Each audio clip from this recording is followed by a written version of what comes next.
Morning. Kumusta? Ako nagbabalik. Nagbabalik. Dito ka nag-Christmas sa Philippines? Oo. Ah, hindi. Padating ko na to noong 21. 21. Thank you sa pasalubong, mama. Bali, anong gagawin natin sa hair mo, balayage? May Tama ba? Or gusto ko sana kasi parang pag nagtubo yung white, nagbablend na lang siya. pwede ma'am, balayage tayo. Pero more na sa shade, okay lang sa'yo.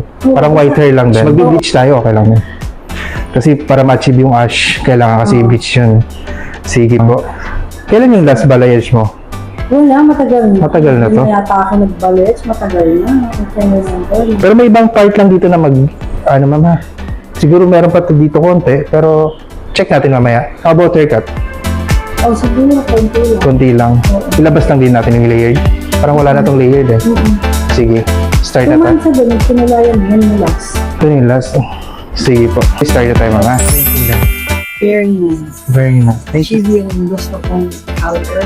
And And pati yung softness sa colors yung treatment. Basta very nice. thank you so much. Basta na kayo. Bali ma'am, normally nagla-light pa rin. Tama, lalo na nagka-ayos ka ng buhok.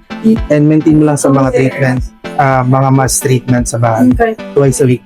And purple shampoo pala. Oh, purple shampoo, parang twice a week din. Okay. Yes ma'am, better. Thank you so much po. Thank you. Yeah.